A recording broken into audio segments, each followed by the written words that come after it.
কুমিল্লার চৌদ্দগ্রাম উপজেলার বীর মুক্তিযোদ্ধা আব্দুল হাই কানুকে জুতার মালা পরিয়ে লাঞ্ছনার ঘটনায় ভাইরাল হওয়া ভিডিও দেখে ৫ জনকে আটক করেছে পুলিশ। সোমবার রাতে অভিযান চালিয়ে উপজেলার বিভিন্ন স্থান থেকে তাদেরকে আটক করা হয় বলে চৌদ্দগ্রাম থানার ওসি এটিএম আখতারুজ্জামান জানান।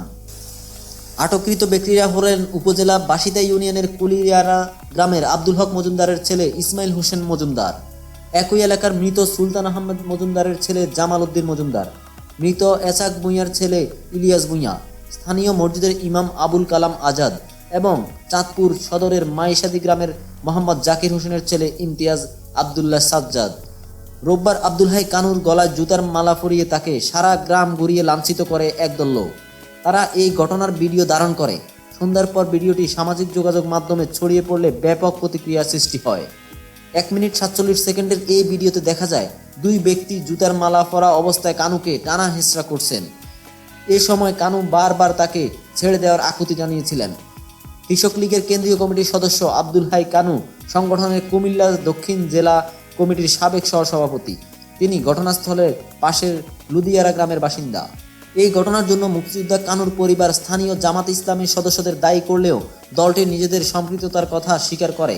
অবশ্য সোমবার দলটি তাদের 2 সমর্থককে বহিষ্কার করার কথা জানায়। যাদের আটক করা হয়েছে তাদের মধ্যে জামাত থেকে বহিষ্কৃত 2 সমর্থক আবুল হাশেম ও ওহিদুর রহমান নেই। তবে আটক ইমতিয়াজ আবদুল্লাহ সাজ্জাদ বহিষ্কৃত জামাত সমর্থক আবুল হাশেমের ভাগ্নে। চৌদ্দগ্রাম থানার ওসি আখতারুজ্জামান বিকাল 4টার দিকে সাংবাদিকদের বলেন, ঘটনার ভিডিও ভাইরাল হওয়ার পর প্রধান 2 অভিযুক্ত আত্মগোপনে চলে যান, যার কারণে তাদেরকে গ্রেপ্তার করা সম্ভব হয়নি। প্রধান উপদেষ্টার কার্যালয়ের নির্দেশ মোতাবেক ভিডিও দেখে 5 জনকে আটক করা হয়েছে। তাদের 54 ধারায় গ্রেপ্তার দেখিয়ে আদালতে পাঠানো হয়েছে।